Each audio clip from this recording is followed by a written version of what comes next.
Should you buy a studio in Dubai? Studios can produce some of the highest rental yields in Dubai property, but they may also give you weaker capital growth than larger apartments. That is the trade-off many investors are never properly told about. The future buyer of a studio is usually another investor. They will look at the rent, deduct the service charges, apply the yield they require, and decide what the property is worth. Then there are the other problems. Buildings containing hundreds of identical studios, apartments advertised as 400 square feet when less than 300 square feet is actually inside, oversized balconies, poor positions within the building, and for some reason, plunge pools on studio balconies. Madness. Studios can work extremely well, but only when you understand what they are designed to do. My name is Stephen Leckie. I have worked in Dubai property for more than 2 decades. Here are the 5 tests I use before recommending one. And if you value straightforward Dubai property advice based on experience rather than sales hype,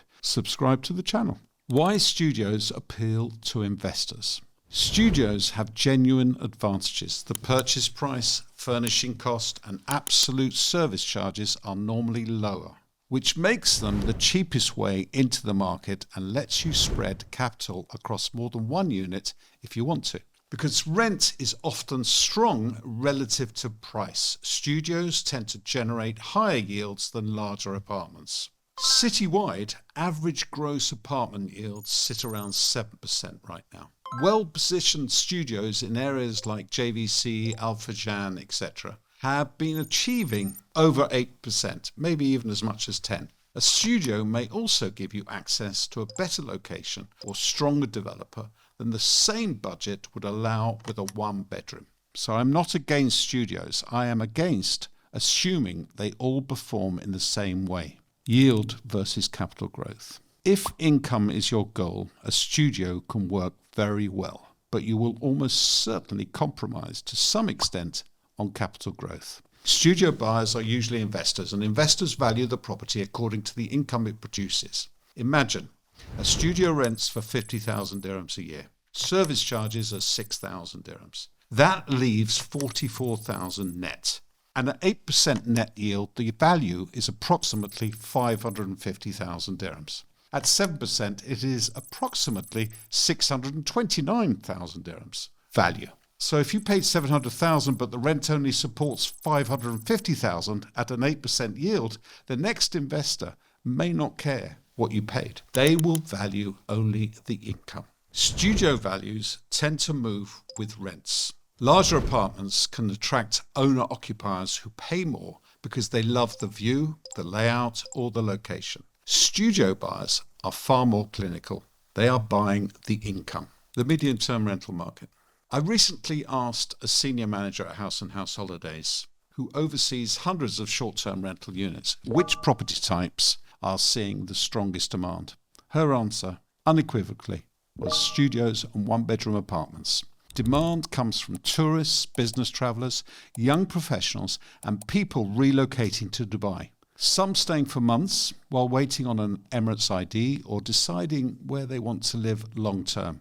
Monthly furnished rents on studios start from somewhere around 5,000 to 6,000 dirhams a month, depending on the location and the season. But gross income is not net income. You still have management fees, utilities, cleaning, maintenance, and vacancy to account for. Short-term rentals do not automatically outperform an annual tenancy, but the right studio can serve annual tenants, short-stay visitors, and medium-term residents equally well. Test 1. Does it match the location? There is no universal rule that a studio beats a 1-bedroom. It depends on the location and the likely tenant. In a business district dominated by single professionals, many tenants won't pay much more for a separate bedroom. In a family-led community or building, the 1-bedroom usually has a stronger pool of tenants and buyers. Small can work, cramped does not. Test 2. Is it scarce or one of hundreds?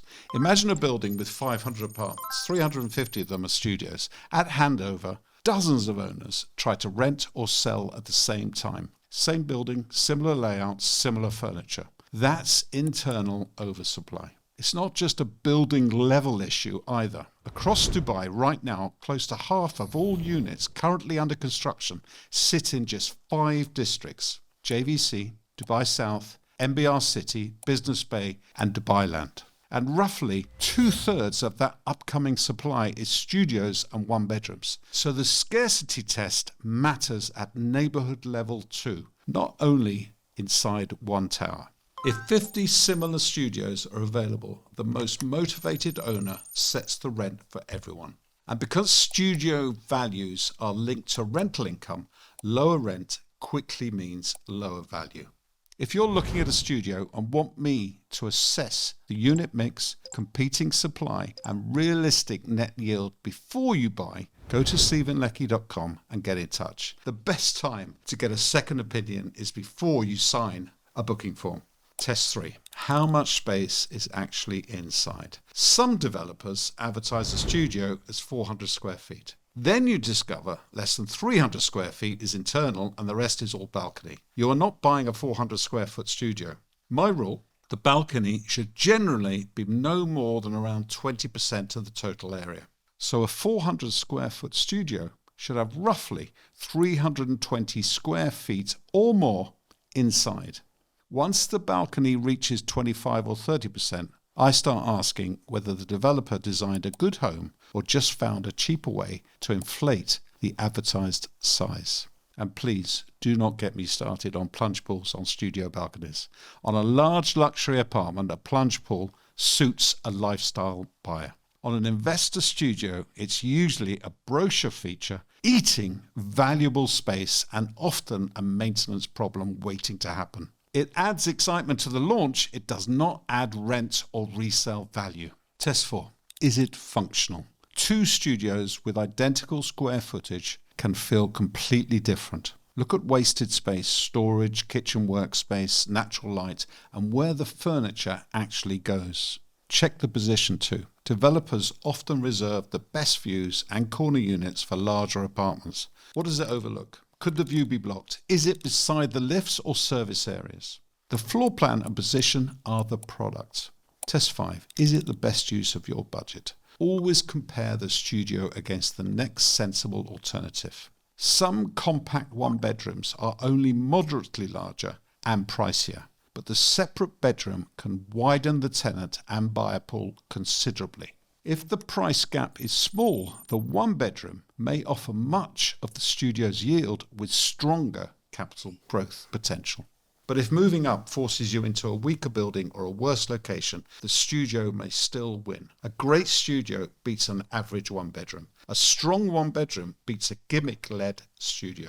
The reality. So should you buy a studio in Dubai? Possibly. If yield is your main objective, a carefully selected studio can be an excellent income-producing asset. One more thing worth knowing. A single studio rarely clears the 2 million dirham threshold for the golden visa on its own. If that's part of your plan, you'll likely need to combine it with another property. I'd consider one when the location has a clear tenant base, the building has a balanced unit mix, and studios are relatively limited. The internal area is sensible, the balcony is proportionate, the floor plan works, the position is good, and the price supports a realistic net yield. I'd avoid one when the building is dominated by studios. The payment plan is the main selling point, the balcony inflates the advertised price, the plunge pool gets more attention than the floor plan. Projections ignore costs and vacancy. Or the exit depends entirely on another investor paying more, especially with a smaller, less established developer behind it. Recognize the compromise. Resale value will often track the rent it produces, which can limit capital growth compared with properties that attract owner-occupiers. So look at the location, tenant, building, unit mix, internal area, balcony ratio, floor plan, view, net income, and competing supply and exit strategy. Because a 400 square foot studio isn't really 400 square feet if more than 100 of those are outside. And it doesn't become a better investment because somebody added a plunge pool to the balcony. The strongest studio is a compact, well-designed home that several types of tenants genuinely want to occupy. That's what creates performance, not the brochure, not the render, and definitely not the plunge pool. If you're comparing a studio with a one-bedroom or considering any off-plan property in Dubai, go to stephenleckie.com and get in touch with me. And if this video helped you think differently about studios, please subscribe for more straightforward Dubai property advice. I'm Stephen Leckie. Invest confidently, no hype, no fluff, just experience.